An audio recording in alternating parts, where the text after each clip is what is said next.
اعوذ باللہ من الشیطان اللعین الرجیم بسم اللہ الرحمن الرحیم وَلَمْ تُقَاتِلُوهُمْ وَلَكِنَّ اللَّهَ قَتَلَهُمْ وَمَا رَمَيْتَ إِذْ رَمَيْتَ وَلَكِنَّ اللَّهَ رَمَى وَلِيُبْلِيَ الْمُؤْمِنِينَ مِنْهُ بَلَاءً حَسَنًا إِنَّ اللَّهَ سَمِيعٌ عَلِيمٌ صدق اللہ العلی العظیم۔ السلام علیکم ورحمۃ اللہ وبرکاتہ۔ اللہ تبارک و تعالیٰ کا شکر ہے کہ سورہ انفال کی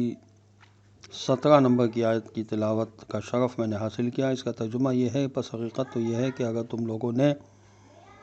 ان کافروں کو قتل نہیں کیا بلکہ اللہ نے ان کو قتل کیا، اور آپ صلی اللہ علیہ وسلم نے ان پر جب مٹھی پر خاک پھینکی تو اصل میں وہ آپ صلی اللہ علیہ وسلم نے نہیں پھینکی بلکہ اللہ نے پھینکی، اور یہ اس لیے تھا تاکہ اللہ مومنوں کو ایک اچھی آزمائش سے کامیابی کے ساتھ گزار دے۔ یقیناً اللہ تو بہت سننے والا اور خوب جاننے والا ہے۔ اس آیت کی تفسیر میں تفسیر صافی میں یہ لکھا ہے صفحہ 194 پر کہ بعض اصحاب فخر کرتے تھے کہ ہم نے اتنے کچھ مشرکین کو قتل کیا۔ اس کے جواب میں ان کے فخر کو توڑنے کے لیے خدا نے ارشاد فرمایا کہ تم نے ان کو قتل نہیں کیا بلکہ خدا نے ان کو قتل کیا، کیونکہ خدا نے اپنے فرشتے رسول صلی اللہ علیہ وسلم کی مدد اور ان لوگوں کو قتل کرنے کے لیے بھیجے تھے۔ کافروں کے دلوں میں رعب بھی خدا ہی نے ڈالا تھا، اور تمہارے دلوں کو بھی اللہ ہی نے قوی کیا تھا۔ جب قریش اپنے لاؤ لشکر کے ساتھ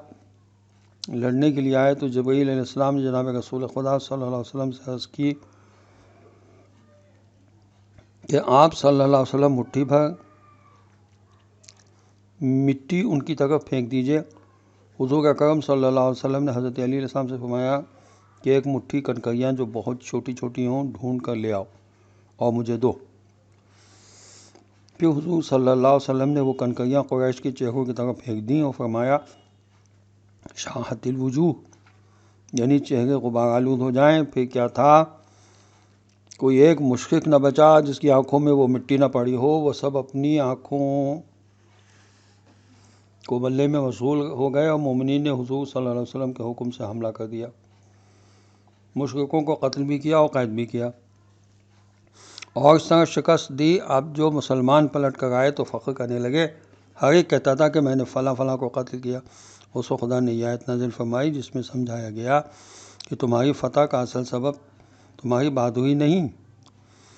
بلکہ حضور اکرم صلی اللہ علیہ وسلم کا مشرکوں کی طرف خاک پھینکنا تھا، جس کے ظاہری فاعل تو رسول خدا صلی اللہ علیہ وسلم تھے اور باطنی اثر بخشنے والا خدا تھا، اس لیے حقیقتاً خدا نے ان کو قتل کیا۔ یہ تفسیر صافی میں صفحہ 194 پر لکھا ہے بحوالہ تفسیر قمی،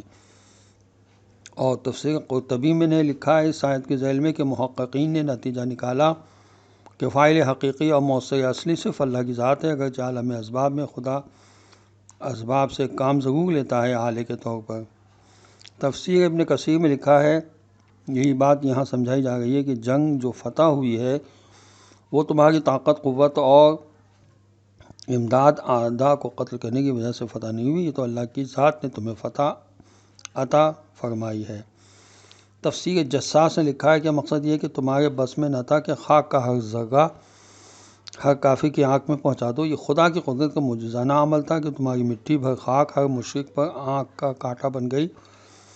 اور ہر ذرہ کام دکھا گیا۔ اس لیے حقیقتاً وہ مٹی آپ صلی اللہ علیہ وسلم نے نہیں پھینکی بلکہ اللہ نے پھینکی تھی۔ مسلمانوں سے قتل کی نفی کر کے اپنی طرف نسبت اس لیے دی کہ در حقیقت فتح کے اسباب بنانے والا تو وہی ہے، اور اسی کی مہربانی سے مسلمان باوجود کم تعداد میں ہونے کے مشرکین کی کافی جمعیت پر غالب آ گئے تھے۔ وما رمیتا، حضور صلی اللہ علیہ وسلم نے حضرت علی علیہ السلام سے فرمایا ایک مٹھی مٹی کی اٹھا کر دو۔